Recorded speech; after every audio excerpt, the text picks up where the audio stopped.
नमस्कार दोस्तों। आज हम जानेंगे एक दयालु किसान की कहानी। यह बच्चे के लिए एक कश्मीरी लोक कथा है। एक गांव में एक किसान रहता था। किसान खेती करने में व्यस्त था। तभी उनकी पत्नी वहां आई और उसके लिए खाना रखकर वहां से घर वापस चली गई। जब किसान को फुर्सत मिली तो उसने खाना खाने की सोची, पर यह क्या, खाने का बर्तन खाली था।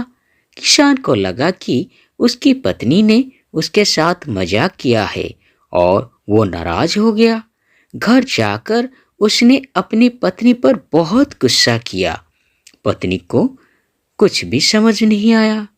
अगले दिन वो एक अलग बर्तन में किसान को खाना देने गई और किसान को व्यस्त देखकर खाना वहीं रखकर घर वापस आ गई।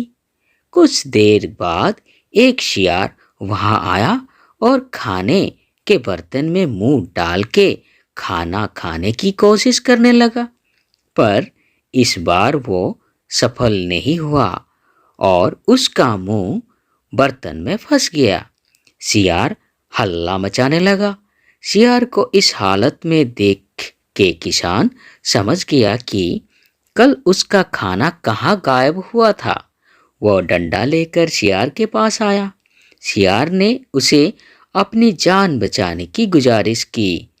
किसान को शियार पर दया आ गया और उसने शियार को बर्तन से मुक्त कर दिया।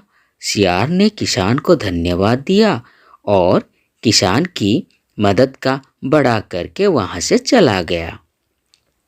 शियार सीधा राजा के पास गया और वहां जाकर शियार ने किसान के बारे में राजा को सब बताया। राजा बहुत दिनों से अपने खेतों के लिए एक ऐसा ही मेहनती किसान ढूंढ रहा था और उसने शियार से किसान को राजमहल लाने के कहा। शियार किसान के घर गया और उसे अगले दिन सुबह कहीं जाने की तैयार रहने की कहा। अगले दिन सुबह किसान और शियार राजमहल की तरफ निकल पड़े।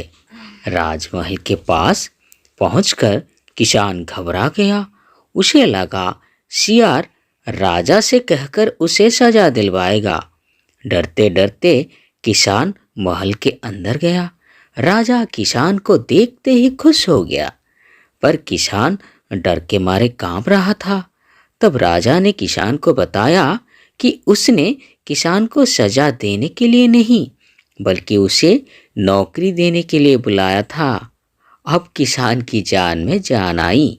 राजा ने किसान को अपने पास नौकरी पर रख लिया और उसकी सारी गरीबी दूर कर दी।